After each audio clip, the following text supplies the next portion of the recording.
Hi. So today I want to tell you a story, great story, from back in the day when I was at Holistic Medical Centre.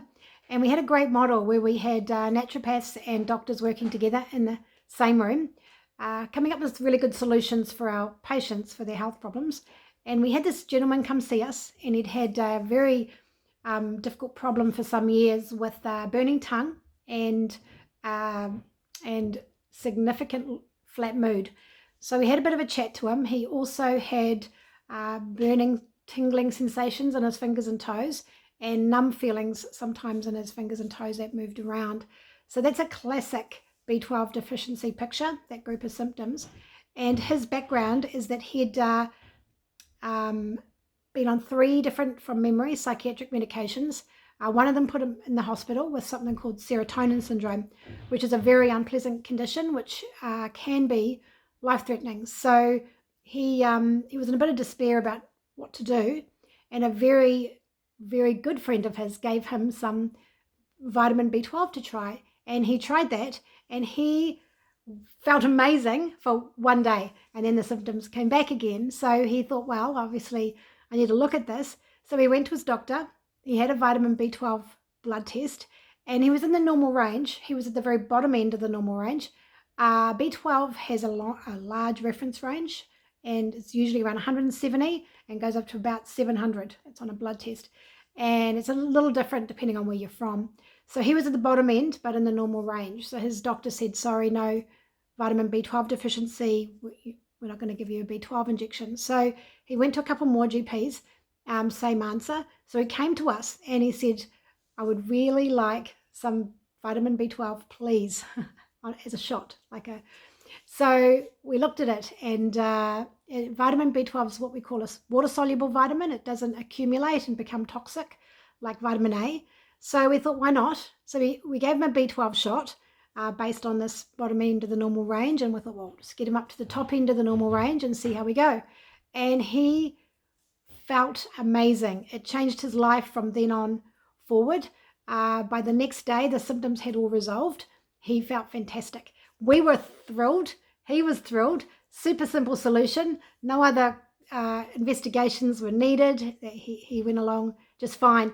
So we retested his B12, and after the shot, and it had gone up to about 1,000, so over the reference range, and that's not unusual. And it eventually came down again, and he required another shot. So what we found over time is, as long as his B12 on a blood test was about 700 to 800 to the top end, or a tad over the reference range, he was great. He was perfect, no problems. And when it went down lower than that, he got these symptoms. So why some people need more B12 than others, there's a lot of data about that, some speculation. Regardless, some people do need more. Now, you might wonder why this man had a B12 deficiency picture with a normal B12 on his blood results, and there is actually a very good answer to that. When you ingest B12 or you get an injection, your body converts that B12 to a different form. It's called methylcobalamin. It's a different form of B12. You should be making it in your body. We don't measure it on a blood test. We measure the other form. So when you convert that B12 through to methylcobalamin, it gets rid of a toxic substance in your body. It's a substance you make normally, but it's normally cleared out of your body very fast with that form of B12. Now, that substance is called methylmalonate, and you don't want too much of it. So when you're not making enough of this form of B12, or you don't have enough in your body, that methylmalonate, it accumulates, and it has quite a negative effect on the nerves in your body. Hence there's burning tongue, and pins and needle type sensations, and the flat mood and tiredness that goes with that. So that's why you need to have the methyl B12. Now, in supplements, some supplements nowadays actually put methylcobalamin in their supplement, and some brands don't. Back in the day, it was quite hard to find methylcobalamin. These days, it's very easy.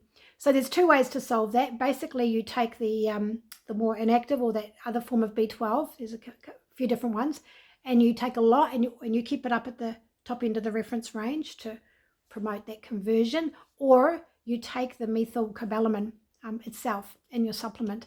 So I hope that's very useful to you. If you think you might be one of those people, go see your doctor, get a blood test, and hopefully you can use that information to make yourself feel better.